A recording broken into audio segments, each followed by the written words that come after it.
जय हिंद दोस्तों। आपका स्वागत है आपके अपने YouTube channel learning point with Abhishek sir में।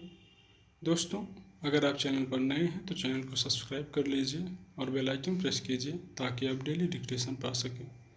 डिक्टेशन अच्छी लगे तो वीडियो को लाइक कर दीजिए, अपने दोस्तों को शेयर कर दीजिए और कमेंट करके बताइए कि आपको ये डिक्टेशन कैसा लगा।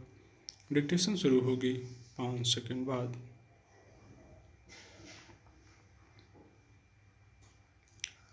पश्चिम बंगाल में राजनीति और हिंसा इस कदर एक दूसरे से नालबद्ध हो चुके हैं कि वहाँ कोई मामूली चुनाव भी बिना मारपीट, गोलीबारी, हत्या के संपन्न नहीं हो पाता।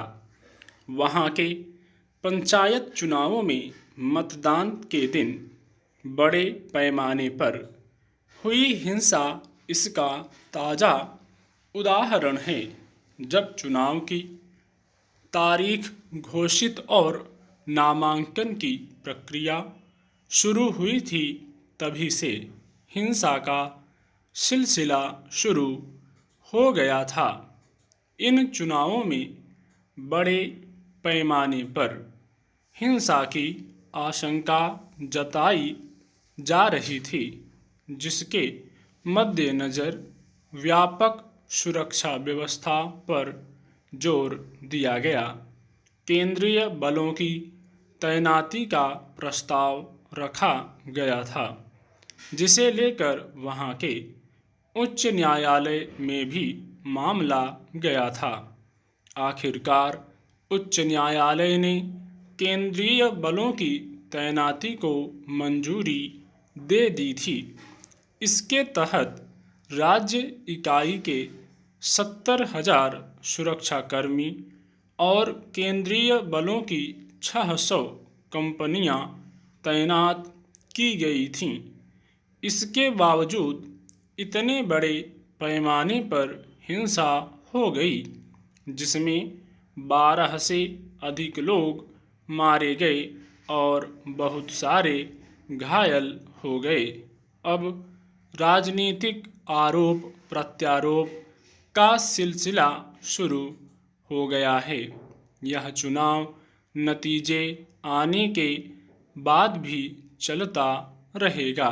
निर्वाचन आयोग पर आरोप लगाए जा रहे हैं कि उसने सुरक्षा के पुख्ता इंतजाम क्यों नहीं किए कि इस तरह की हिंसक घटनाएं हो गईं। पश्चिम बंगाल में राजनीतिक हिंसा एक सतत प्रक्रिया बन चुकी है। राजनीतिक दलों के कार्यकर्ताओं के बीच लगातार दलगत संघर्ष देखा जाता है। चुनावों के वक्त वह सतह पर आ जाता है और वे बदले की भावना से एक दूसरे पर जानलेवा हमले करने से परहेज नहीं करते। एक चुनाव की वैमनस्यता दूसरे चुनाव तक बनी रहती है। विधानसभा चुनाव की वैमनस्यता पंचायत चुनाव में और पंचायत चुनाव की वैमनस्यता लोकसभा चुनाव में प्रकट होती रहती है। हालांकि यह प्रवृत्ति इसी सरकार के समय की नहीं है। जब वहाँ वाम दलों की सरकार थी, तब भी ऐसी हिंसक घटनाएं होती थीं, मगर इस आधार पर मौजूदा सरकार की कानून व्यवस्था संबंधी खामियों को नज़रअंदाज नहीं किया जा सकता।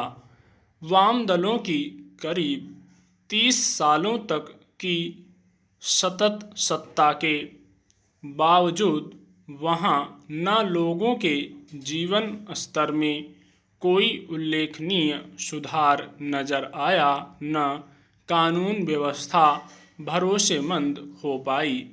तब लोगों ने सत्ता परिवर्तन का मन बनाया था और उम्मीद की जा रही थी कि ममता बनर्जी और उन अपेक्षाओं पर खरी उतरेंगी, मगर निराश करने वाली बात है कि कानून व्यवस्था में कोई सुधार नजर नहीं आया।